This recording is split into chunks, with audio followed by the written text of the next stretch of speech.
On braque, on voyage, on dépense. On claque des fortunes. Là, je peux dépenser cet argent-là parce que c'est pas grave, j'offre un fourgon derrière. Tout commence comme dans un film. Des braqueurs préparent l'attaque d'un fourgon. Cela fait plusieurs mois qu'ils fomentent leur coup. Je trouve que le moment le plus... c'est chercher quelque chose qui est impossible à prendre. En 2000, l'homme qui nous parle était l'un de ces braqueurs. On pense à toutes les... Si la police arrive, si on a un de nos gars qui se fait tuer. Il s'appelle François Trouquens.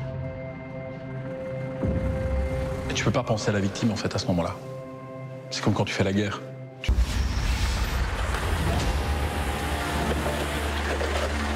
Vas-y, ça va péter. Ouvre, mets ton phare. T'es bloqué. Ouvre la porte. Ouvre la porte. Monte tes mains. Et puis il y a une concentration. Quoi, sors. On vit comme au ralenti.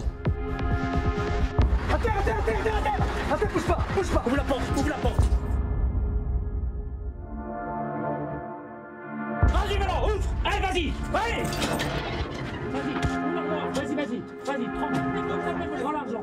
Prends ton sac, tu mets l'argent, vas-y. Et ça prend 3-4 minutes et on prend. Tous fichés au grand banditisme.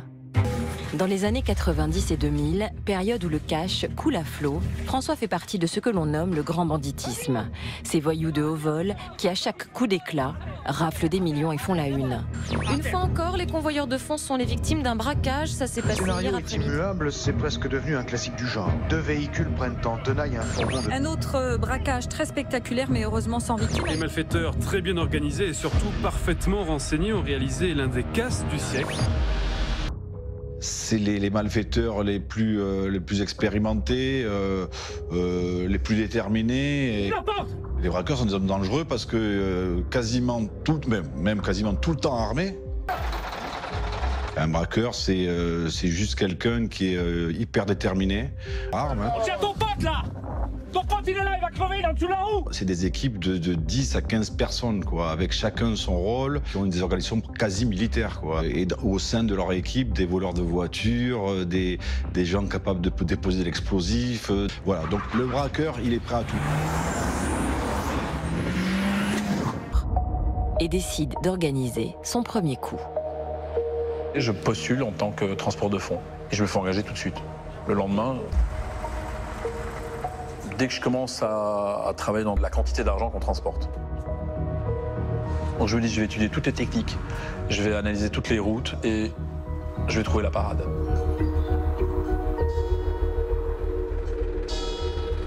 François va mettre en place un scénario qu'il pense infaillible.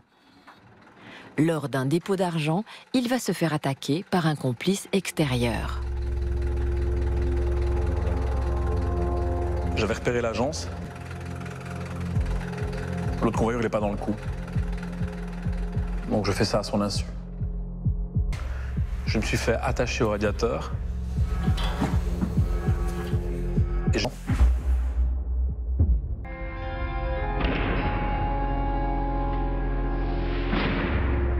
Et là, c'est un moment incroyable parce qu'on pense à l'argent. La rechute, le dernier coup, les services que l'on doit à un ami, le manque d'adrénaline, le besoin d'argent, Raymond connaît. Il a cédé à tout. C'est vrai que souvent on voyait dans les yeux de certaines... On ne faisait pas de balles, on ne filait pas de coups de crosse, on ne tirait pas de coups de feu en l'air. Mais là, tu me sacs, dépêche-toi. Je criais beaucoup quand... Ça m'arrivait même de... Pour Raymond, le braquage est un jeu qui se joue plusieurs fois par semaine et ce depuis ses 14 ans. Alors il banalise, nie presque la violence qu'il a fait subir à ses dizaines et dizaines de victimes. À une exception près. Les coordonnées, on sait où ils habitent, on sait comment on rentre chez eux, comment ça se passe. Qu'est-ce qui se passe? Bougez plus. Et là, on passe à l'action. Toi, tu viens avec moi. Je prends le directeur avec moi.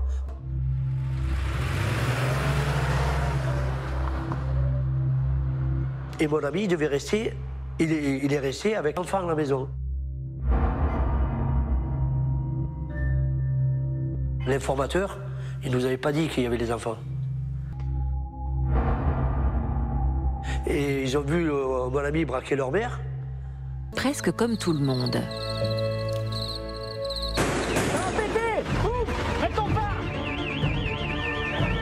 Mais pour la plupart de ces fugitifs, le manque d'argent les pousse à reprendre le calibre pour de nouveaux braquets, cette fois-ci pour survivre. Une belle somme que Raymond n'a pas flambé, bien au contraire. Il faisait partie de ces braqueurs prévoyants qui pensent à leur retraite.